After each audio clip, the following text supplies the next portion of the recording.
ने अपने सुंदर दर्शन दिए और ध्रुव को कृतार्थ किया।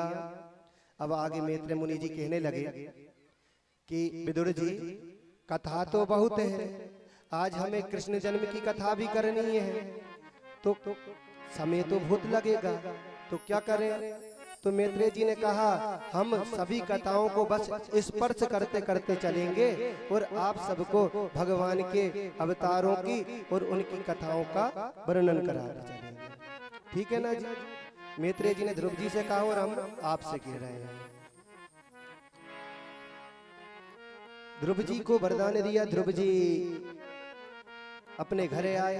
उत्तानपाद ने अपने पुत्र को राजगद्दी पर विराजमान करा दिया और वन में तपस्या करने के लिए चला गया। ध्रुव ने 10,000 वर्ष तक राज किया। एक समय ध्रुव का भाई उत्तम, जो सुरुचि का पुत्र था, वह शिकार खेलने के लिए वन में गया तो कुछ यक्षों ने उसे मार दिया। जब ध्रुव जी को पता चला कि यक्षों ने मेरे भाई को मारा है, ध्रुव जी क्रोध में आकर यक्षों से भयंकर युद्ध हुआ। उसमें कई यक्ष मारे गए। ब्रह्मा जी प्रकट हो गए।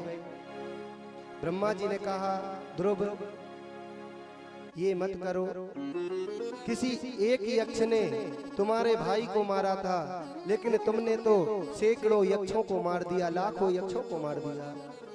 अगर तुम ऐसे ही यक्षों का संहार करते रहे तो यक्ष तो बचेंगे ही नहीं, सारे मारे जाएंगे। ध्रुव जी ने ब्रह्मा जी की बातें सुनकर युद्ध को वहीं विराम दिया। ध्रुव जी ने भगवान की भक्ति में लीन होते हुए 10,000 वर्ष तक राजभोग करके आज भगवान के धाम के लिए जा रहे हैं और उनके पीछे पीछे उनकी माता सुनीति और सुरुचि दोनों साथ में गए हैं।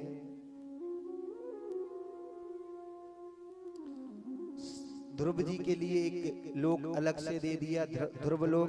ध्रुव तारा दिखाते हैं, ध्रुव तारा देखते हो ना जी? ध्रुव तारा देखते हो? ऐसे ही जो ध्रुव लोक है वो ध्रुव जी का है। जो ध्रुव की हम कथा सुना रहे हैं वो ध्रुव ताला में लोक ध्रुव जी महाराज का ही है। हर विवाह के समय पे ध्रुव तारा का दर्शन कराया जाता है, बहुत से लोगों ने किया होगा।